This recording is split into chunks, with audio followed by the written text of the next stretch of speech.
Hello everyone, welcome back to the channel. Today we're diving into a fascinating topic, the manner in which Bruce Lee tackled martial arts competitions. Now let's look into how his philosophy influenced the thinking of competitions and martial arts in general. Bruce Lee is one of the great minds and achievers in the field of the martial arts due to his unique kinds of thinking.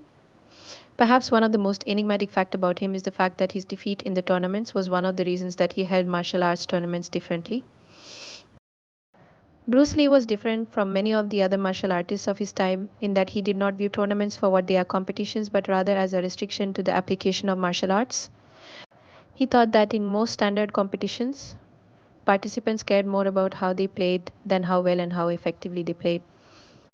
According to him, he did not practice martial arts to be a champion and get a trophy or a medal, but transforming oneself for the better physically and mentality.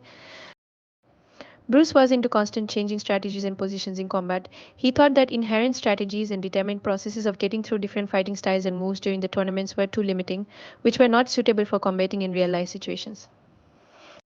Rather than naming the rules and points that must be trained, Bruce recommended the overall qualities, calling for individuality. That's why Lee's philosophy, which was win or lose for real, not for show, was so meaningful. He knew that Kung Fu was far from a stage entertainment, but one of the very few ways of fighting according to strict rules.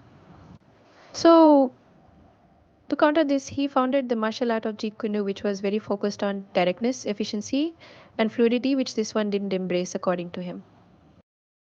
Secondly, moreover, Bruce Lee wanted to change something in the process of martial arts training.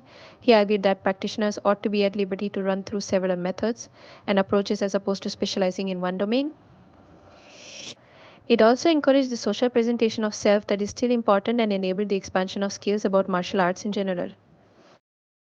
Bruce's unorthodox approach did not only manifest itself inside the dojo. Each time he was able to use his position in films to address such stereotypes and to bring more encompassing perception of what a martial artist essentially is. In this way, he encouraged millions of people to free themselves from the constraints of a society and to follow the path chosen by them. Thus, the present paper aimed to show that Bruce Lee's unorthodox attitude toward the martial arts competition transformed the notion of contest in martial arts. Today, such key concepts of his as adaptability, real combat, and self-expression remain as relevant for martial artists from all over the world.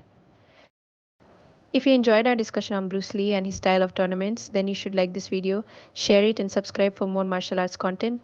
Thank you, and as always, please look forward to more videos from me.